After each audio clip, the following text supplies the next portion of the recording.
Right, I've got a video of this on my little television. The news is on. They're telling us about COVID, about how we're coming out of COVID, and Boris is going to tell us how skint we are. So here we go. The government nationalised heavy Let's have a listen. Expanded welfare. This is Sunday night, end of June 2020 on the news. Bigger government was the result, much bigger. Public spending grew from 15% of GDP at the start of the century to around 40% by the 1960s. Another example of British craftsmanship and ingenuity at its best. Well, we ain't got that now because they ship it all out and get it done somewhere else. So we've got none of this industry. The state is again extending its reach. Or should we look to 1979? Oh, Mrs. Thatcher, when she destroyed everyone. Closed all the mines so that she could buy coal from somewhere else cheaper. Closed most of the factories. Started selling off all the government-owned housing places. The rules Margaret Thatcher established rescue today's economy. That was back in the 80s. And then, of course, there was the financial crash. Loads of people lost their houses, lost their jobs, ended up with new age travellers, which is where complete families were living in a van. And that we have to have fiscal easing, even if we have a lot of government debt. And I think we have to be quite Industry radical. disappeared from the UK. There has to be a real sort of tearing up a bit of the rule book, even if it's only temporary. Put the whole of the north out of work. By fiscal easing, she means cutting taxes, but not cutting spending. Yeah, but they weren't cutting the taxes for the normal people. They was cutting the taxes for the wealthy people. Spending taps. Now, though, we are heading for levels of debt that would have been unthinkable even in March.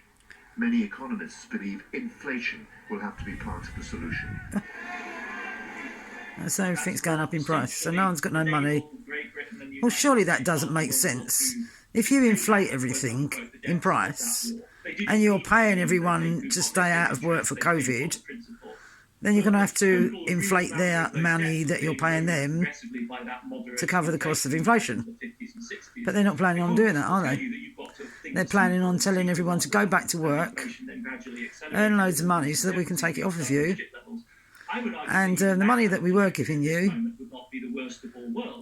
well, you're relying on yourself now. Oh, and by the way, you've got 3 months of rent or mortgage to pay back. Broke with post-war assumptions and wrote a new rule book. Yeah, Mrs. Thatcher's new rule book. Might now lead us to do the same.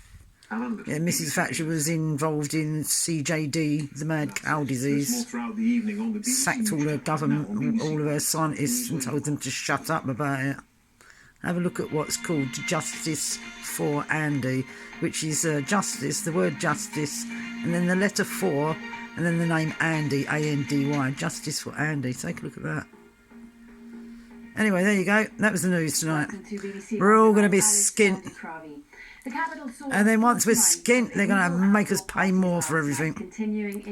So there you go. The events have been condemned by the Home What's that's been condemned? Said she'd been in touch with the Met Oh yeah, there was a party last night. About policing such incidents. There was a big party last night. Oh, look at that. I wished I was there. Looks like that was a good party. Yeah. But what's wrong with them being outdoors? So it's okay for everyone to go on a march, but if you're having a party, you're not allowed to do that. But in a great big field. What's wrong with that? First thing this morning. Why can't you have a party in a field? Dismay. There were tears. And to see it trashed, there's no other word for it. And we're in a pandemic. This was the fourth night of illegal parties in the capital. Appearing on the BBC today, the Home Secretary, I'm going to find out where there's an illegal party and go to it. I'll probably be the oldest person there, but I think I'd rather be at the party than anywhere else. I mean, if I'm going to protest, I might as well do it via a party, mightn't I? They will absolutely enforce around disobedience. Okay, violence, disobedience, disorder. in That is force. what they do. But of course, I mean, at the what same are these time, new laws? we Like as you're leaders being in our disobedient. communities, That's like the bloody headmaster or headmistress saying to you, do you know what? You're being naughty in class, right? You're not listening. Now go and stand outside my office for the next 5 Despite weeks. a plea from the Met earlier yesterday What? for people not to attend these parties, the crowds were there for several hours. Oh, look, the ice The cream Met says van. officers will act quickly to ensure these events are dispersed as soon as possible. Helen Drew, BBC London. Let's start pulling the army in soon. Well, I want to go to one of these parties before. I wonder how you find out about them. I'll have to find out about finding out. 25 is accused of killing James Furlong, David Wales, and Joe Ritchie. This is a young bloke that went into the park and just stabbed a load of people. Last night, the families of the victims lit candles at a vigil in the town. Churches in London say they may face an uncertain future because of an increase to the congestion charge. Oh, yeah. The fee, now £15, is applicable every day between 7 a.m. and 10 p.m. Faith leaders say it'll affect hours of worship as well as community events. Victoria Hollins has more.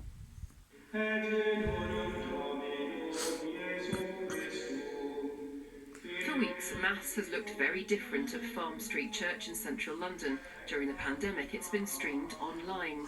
Soon the congregation will be allowed back, but Father Dominic Robinson is worried the congestion charge means some won't return. Just about all of our congregation, 1,200 at the weekend, would come from outside and come into the congestion zone. And they come here because they have a sense of belonging to the community. Oh, yeah, our which obviously at this time, Mayor of after London, lockdown, they put up the price of the congestion zone. trauma. So if you want to drive into London, you've got to pay double the money now. We travel in every Sunday. For us to have to pay the congestion charge. Yeah, because normally you didn't pay for it on a Sunday, Public transport but you do now. will have quite a direct financial impact on us. Faith leaders have written to the Mayor to request a rethink about the extension of the £15 congestion charge to weekends. Yeah, £15. You didn't used to pay on a Saturday or a They Sunday, say it's not just but now you worship do. But he did actually try and double of the congestion charge the price of on it. weekends, So but social whether he outreach succeeded in programmes doing that, because I don't actually know. as well as the arts and I don't think it used to be cultural events that £15 a take day. place in churches like this too. I've never There paid are, it. of course, churches, mosques, synagogues, temples, gurdwaras, and other places of worship within the centre of London, within the congestion zone. So I think it's an issue that affects all faith communities. The Mayor's Anyway, office says he will that's our respond news. to all communities Can't be who've bothered with raised knowledge no more. concerns. But So, there are fears good night, it could everyone. cause long-term Don't forget to love problems. yourselves. Victoria Mullins,